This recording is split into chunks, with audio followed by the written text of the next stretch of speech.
자, 오늘 예수님의 부활의 증인이라는 제목으로 함께 은혜를 나누고자 합니다.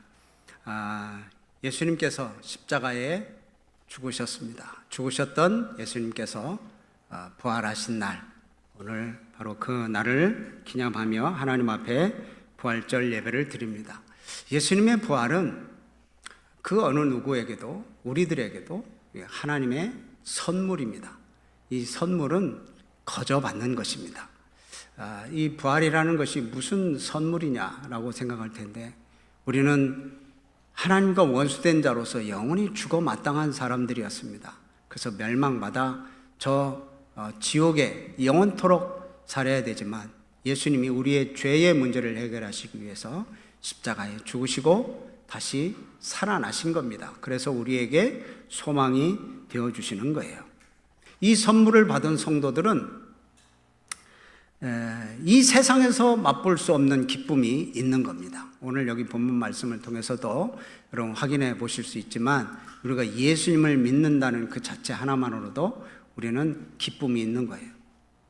자, 오늘 본문 말씀을 보기 전에 그 앞에 내용을 잠깐 살펴본다면, 막달라 마리아가 예수님의 무덤에 가보니까 돌이 이미 옮겨져 있습니다. 그래서 깜짝 놀래가지고 제자들에게 달려가서 이 사실을 알립니다. 그래서 베드로와 요한이 불이 나게 달려와가지고 무덤을 보니까 예수님의 시신은 없고 그냥 빈 무덤이었어요.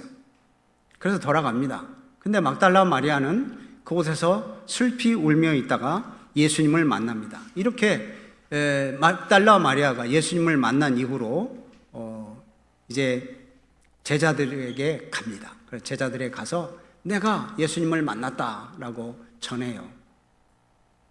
근데 그 전함을 들은 이 제자들은 아직도 확신이 들지 않습니다. 굉장히 두려움에 사로잡혀 있어요. 오늘 여기 본문 말씀 보면 바로 그렇습니다. 19절 말씀을 보면 안식구 첫날 저녁 때, 그러니까 예수님이 부활하신 그 저녁 때 제자들이 문을 꼭꼭 걸어 잠 겁니다. 왜요? 여기 보면 두려워하여. 누구를? 유대인들을 두려워하는 거예요. 왜 두려워할까요? 예수님에게 당한 그 엄청난 시련과 고난, 그 죽음이 자기들에게도 이를 줄 알고 이제 예수님을 따라다니는 자들을 다 잡아 죽일 줄로 생각하고 그들은 두려워서 이제 문을 꼭꼭 걸어 잠깁니다. 또한 예수님께서 이미 전에 말씀을 해 주셨거든요. 너희가 환난을 당할 거다. 너희가 세상에서 환난을 당하나 담대하라, 내가 세상을 이겼노라.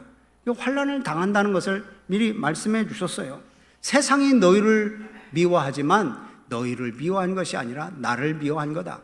그러고 보면 세상이 제자들을 미워할 것이라는 것도 다 말씀하세요. 또 오늘 요한복음 15장 19절 말씀 여러분 한번 같이 볼까요? 이건 본문 말씀은 아니지만 시작. 너희가 세상에 속하였으면 세상이 자기의 것을 사랑할 것이나 속한 자가 아니요 도리어 내가 너희를 세상에서 택하였기 때문에 세상이 너희를 미워하느니라. 아멘. 네, 예수님께서 이렇게 제자들에게 말씀을 하시거든요. 미리 다 얘기해 주셨어요. 세상이 너희들을 미워할 거다. 세상이 너희들에게 환난을 줄 거다. 그런 얘기를 했으니까 이제는 두려운 거예요. 예수님, 대장 되신 예수님이 십자가에 죽으신 이후 굉장히 두려워서 문을 다 걸어 잠습니다. 근데 이렇게 두려워하는 제자들에게 예수님이 찾아오셔요. 자, 예수님이 찾아오셔서 19절과 21절 말씀 보면 뭐라고 한 말씀을 하십니다. 자, 뭐라고 말씀하십니까? 너에게 평강이 있을지어다. 21절 말씀을 봐도 그래요. 예수님께서 또 이르시되 너에게 평강이 있을지어다. 네, 평강이 있어라. 이 평강이라는 말은 헬라어로 에이레네라고 하는 말입니다. 이스라엘 백성들, 이 유대인들은 보통 일반적인 보편적인 인사말이에요. 그래서 에이레네 이렇게 얘기합니다. 사람을 만날 때 인사를 해요. 또 헤어질 때 인사를 해요. 또 이웃을 방문할 때 이런 인사를 해요. 평강이 있을지어다. 그게 이제 구약 히브리 말로 하면, 히브리어로 하면 샬롬이라고 하죠. 샬롬. 평안이 있을지어다. 샬롬. 자, 이건 그냥 이 예수님이 평안이 있으리라, 평안이 있을지어다, 평강이 있을지어다 라고 이렇게 반복해서 계속 말씀하시는 것은 그냥 유대인들의 일상적인 그러한 인사말의 수준을 넘어서 구속사역의 의미가 상당히 있습니다. 왜 그러냐면 로마서 5장 10절 말씀처럼 우리는 하나님과 원수가 된 자들입니다. 그래서 하나님께 도저히 가까이 갈 수도 없고 하나님과 우리 사이에 엄청난 그런 벽이 있어서 도저히 우리로는 하나님께 갈 수가 없는 그런 우리 사람들이었어요. 죄인들이었어요. 그런데 예수 그리스도로 말미암아 하나님과 화평을 누리게 된 거예요. 에이레네, 샬롬, 이 화평을 누리게 되었다는 거예요. 다시 말하면 예수 그리스도의 십자가의 피로 우리가 하나님과의 관계가 아주 밀접하게 가까워졌다는 거죠. 그래서 이 간격이 다 사라진 거예요. 장벽이 다 아물어진 거예요. 그래서 관계가 회복된 거예요. 하나님과 우리 인간과의 관계가 회복되었다라는 의미로 예수님께서 평강이 있을지어다 라고 이렇게 말씀하는 겁니다. 그러니까 예수님이 이 세상에 진정한 평안을 주시기 위해서 내가 십자가에 죽었고 내가 그 사망 권세를 깨뜨리고 다시 살아났다. 그래서 부활하신 그 주님이 우리의 소망 되셔서 평강을 주시는 것을 선포하시는 말씀입니다. 그래서 너희들에게 평강이 있을지어다 라고 이렇게 말씀하는 거예요. 여러분, 우리들 살아가는 데 있어서 여러분 문제들 많죠? 두려움도 많습니다. 또 불안 속에서 살아갑니다. 건강의 문제 때문에 두렵고 불안하고, 자녀 문제 때문에 두렵고 불안하고, 또 경제적인 거, 인간적인 관계의 갈등, 이런 것들로 인하여 우리들은 많이 힘들고 어렵습니다.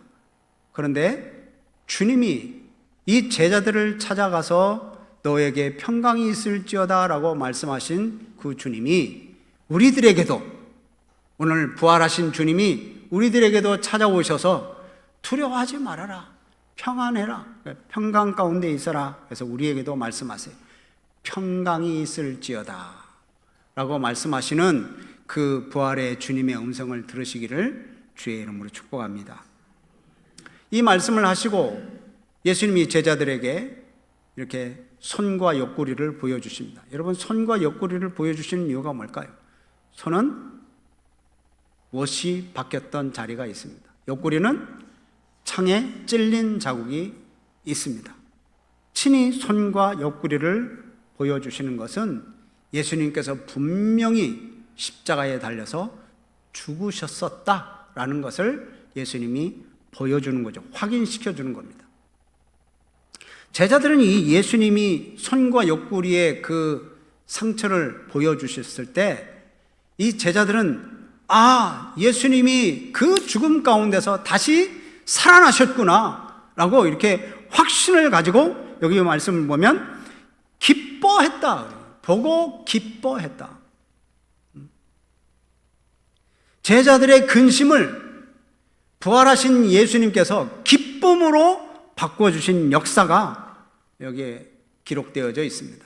여러분, 우리들의 기쁨의 원천은 어디에 있습니까? 세상의 물질입니까? 세상 쾌락입니까? 세상 명예입니까? 세상의 권력입니까? 세상의 영화입니까? 그것 아니죠. 우리는 부활하신 우리 유일한 소망 되신 예수님 한 분만으로 기뻐할 수 있는 믿음, 그 믿음이 저와 여러분들에게 있는 줄로 믿습니다. 살아계신 예수님, 우리와 함께 하신 예수 그리스도, 살아계셔서 우리와 함께 하신 예수 그리스도가 바로 저와 여러분들의 바로 주님이심을 믿으시기를 바랍니다. 이 제자들은 그 다시 살아나신 주님을 만나고 너무 기뻐했어요. 여러분, 기뻐만 할 그 시간이 아니라 이제는 앞으로 어떻게 해야 될 것인지 이 제자들이 생각했을 거예요. 자, 앞으로 예수님을 다시 따라가야 되겠다. 그동안 예수님을 멀리했고 예수님의 그 십자가의 자리에 도망쳐 나왔었는데 이제는 내가 예수님과 함께 해야 되겠다라고 아마 생각했을 거예요. 그 생각을 아시는지 예수님께서 이렇게 말씀하십니다. 21절 말씀을 보면 예수께서 또 이르시되 너에게 평강이 있을지어다, 또 이렇게 말씀하시죠. 그러면서 아버지께서 나를 보낸 것 같이 나도 너희를 보내노라.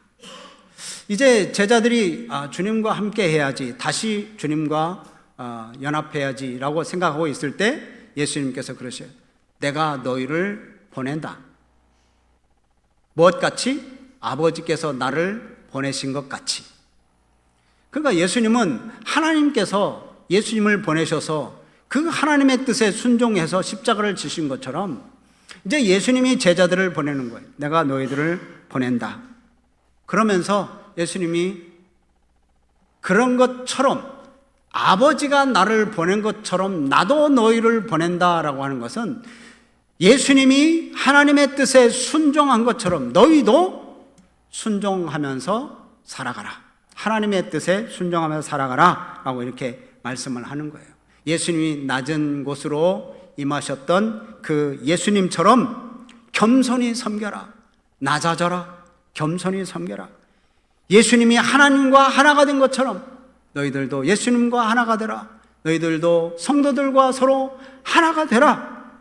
예수님이 가난한 자, 죄인들, 멸시받는 자들, 그런 사람들, 상처 입은 자들을 위로하고 함께하고 그들과 같이 했던 것처럼 너희들도 그 연약하고 불쌍한 자들과 함께해라. 그리고 예수님께서 하나님의 나라를 선포하신 것처럼 너희들도 하나님의 나라를 선포해라 라고 이렇게 내가 너희를 보내노라 라고 이렇게 말씀하시는 거예요.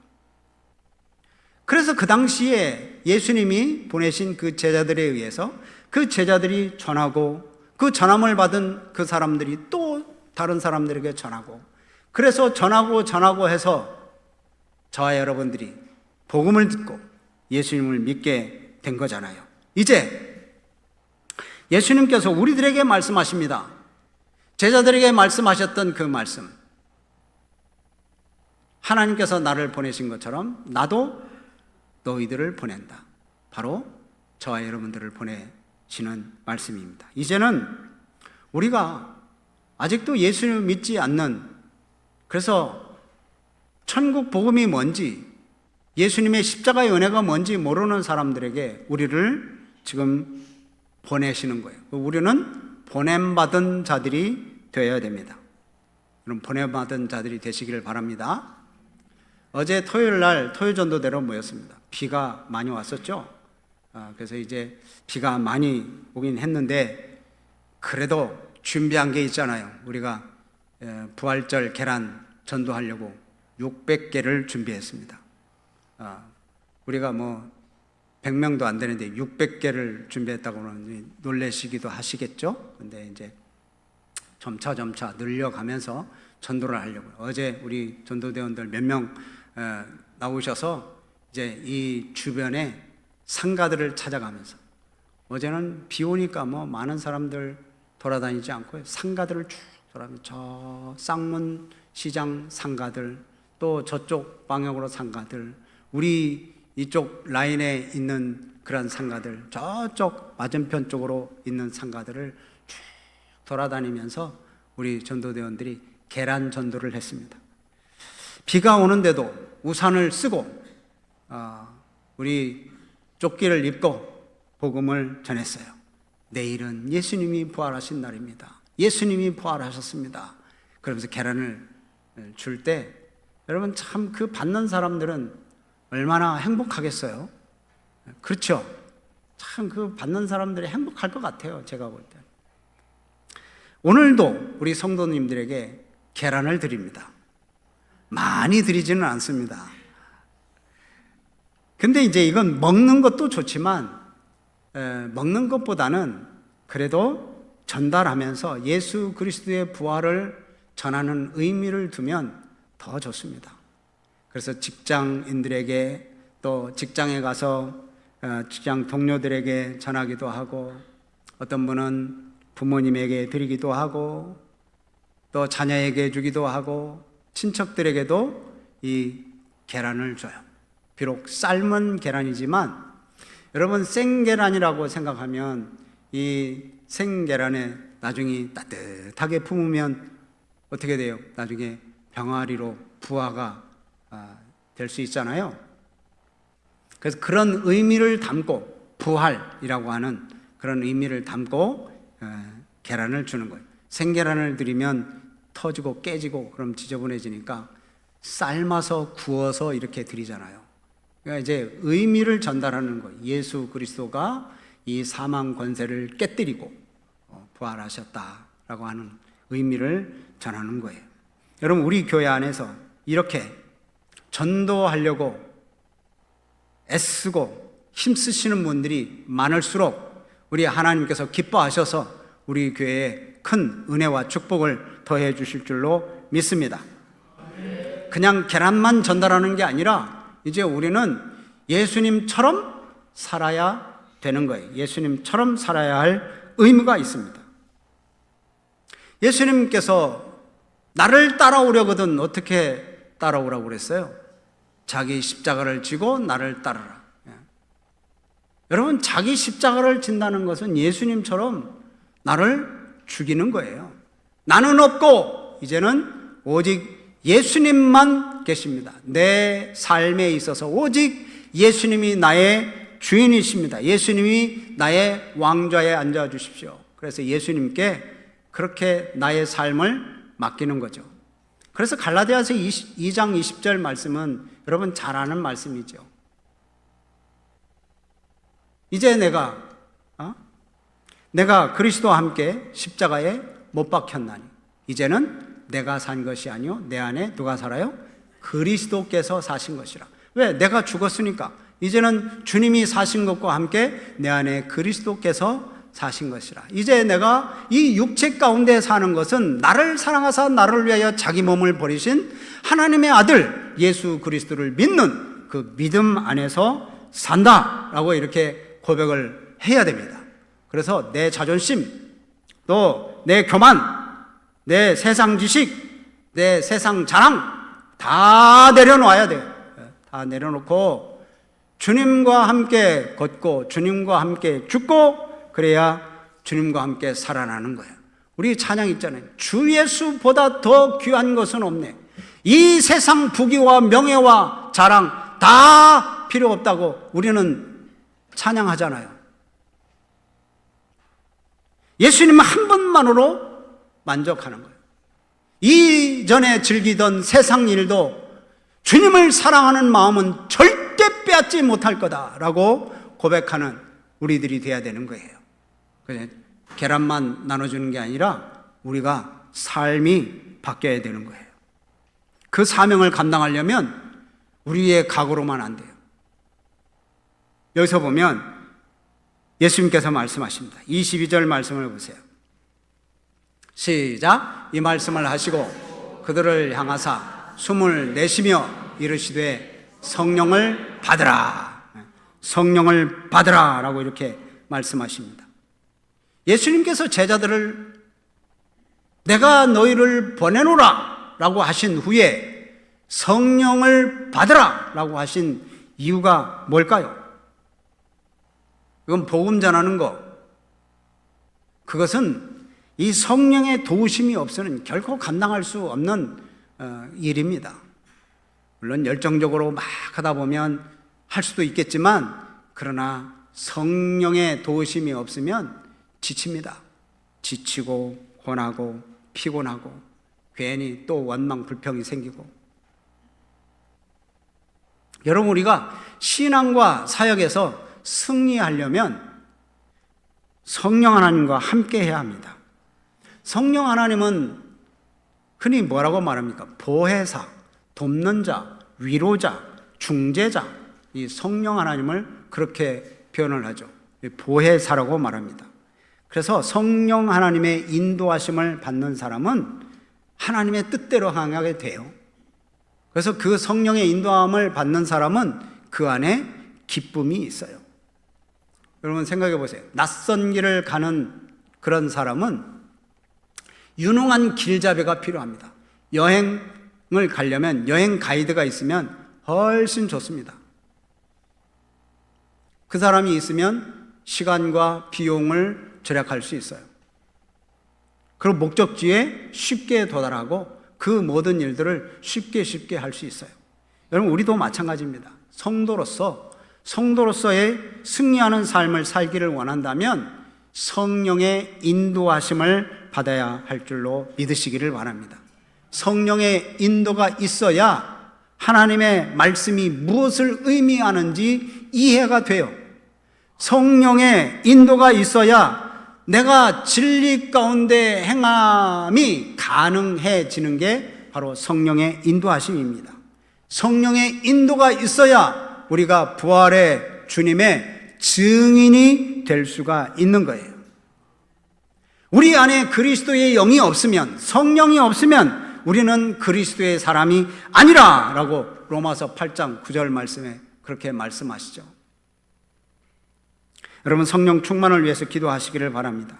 그래서 초대교회 성도들이 마가 다락방에서 막 기도할 때 성령 충만을 받아서 복음을 담대하게 전하게 되고, 그래서 그 초대교회 성도들이 세상이 감당치 못할 사람들이 되어져서 이 복음을 전하는 거예요. 죽음도 그들을 끊을 수 없어요. 죽음도 어떠한 권력도 어떠한 세력도 이들을 막을 수가 없었어요. 여러분 우리들도 성령 충만하고 그래서 부활하신 예수님의 그 은혜를 확신하면서 나아가면 우리 성령 하나님이 힘주시고 능력 부어주실 줄로 믿습니다. 그래서 우리도 믿음으로 서서 세상이 감당 못할 그러한 믿음으로 이 세상에 향해서 나아가는 우리 성도님들이 되시기를 주의 이름으로 축복합니다. 말씀을 맺습니다. 우리 부활하신 예수님을 만난 우리 제자들, 예수님께서 그들을 보내십니다. 내가 너희를 보낸다. 복음 전하는 자로 이렇게 보내시고 파송하십니다. 그러나 우리 제자들의 힘으로만은 안 되니까 너희들을 성령 충만을 받으라. 성령을 힘입어서 복음을 전하는 사명자로 살아가도록 성령을 받으라고 그렇게 말씀하시죠. 그래서 복음을 전합니다. 그러나 열심히 이렇게 성령 충만해가지고 복음을 전할 때 사람들은 복음을 귀담아 듣습니까? 잘 귀담아 듣지 않습니다. 귀담아 듣지도 않고 기대도 않고 관심도 없고 심지어는 거절하고 심하게 거절하면 막 나가는 욕까지 막 하는 사람들도 있습니다. 그러나 이렇게 전할 때 그런 반대하는 사람들도 있지만 이 복음을 듣고 믿음으로 구원받는 자도 많이 있다는 것입니다. 할렐루야. 그래서 우리가 복음을 전할 때 그 한 사람 한 사람의 생명이 달려 있음을 우리는 기억하고 전도자로서의 사명을 잘 감당해야 합니다. 성령 하나님이 반드시 우리와 함께 하시고 부활하신 우리 주님이 우리를 도우실 줄로 믿으시기를 바랍니다. 부활이라고 하는 선물을 받은 우리들, 지금도 하늘의 선물을 기다리는 사람들이 있습니다. 이 선물을 나눠주는 우리 성도님들이 되시기를 주의 이름으로 축복합니다. 아멘. 자,